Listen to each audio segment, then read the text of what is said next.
Bonjour Magali. Bonjour Fabien. Si l'on secoue la réalité, ou une table, que se passe-t-il?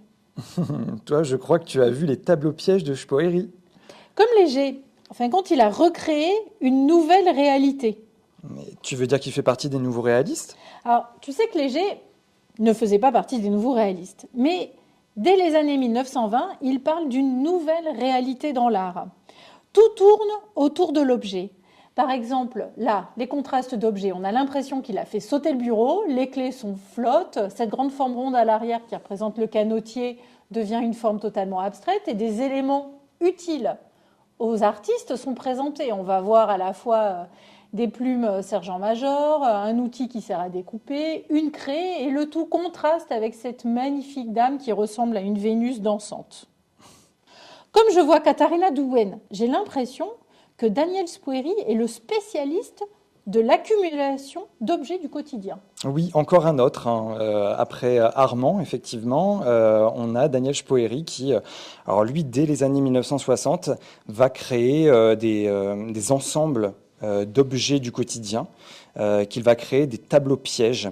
En fait, il va emprisonner des moments de vie. Donc, par exemple, la fin d'un repas, c'était vraiment les premiers moments qu'il a réussi à emprisonner. En fait, il va fixer tous ces différents éléments sur un support. Il fait pivoter cela à 90 degrés, de manière ensuite à les accrocher au mur et à leur donner finalement une nouvelle lecture visuelle, un nouveau sens, et à élever ces ensembles au rang d'œuvres d'art. Et justement, cette idée de nouveau sens, ça me parle. Parce que Léger en fait, même avec ici ces contrastes d'objets, finalement la table est levée, accrochée au mur, et on passe à la verticale. Donc on se retrouve vraiment avec ces nouveaux contrastes, contrastes d'objets, contrastes de formes, qui sont là, ils s'animent sur la toile. Mais tu vois ici, en fait, on n'est même plus sur un tableau piège de base de Spoeri.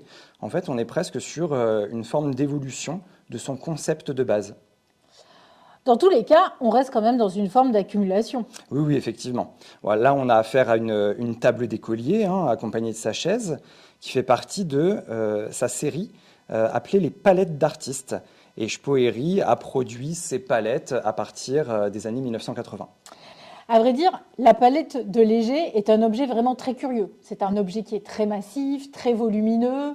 Il a creusé à certains endroits des cratères pour récupérer certaines teintes, mais c'est certain qu'on n'y trouvera pas de queue d'éléphant, par exemple. Effectivement. Alors moi, de mon côté, sur les palettes d'artistes de Spoeri, on va pas forcément y trouver des couleurs, des pots de peinture, etc. On voit qu'on a un choix d'objets assez impressionnant, avec des mouchoirs usagés, des capsules de bouteilles, etc. Et effectivement aussi, au milieu de tout ça, on va se retrouver avec un crâne de rat ou encore une queue d'éléphant. Il avait un quotidien quand même assez étrange.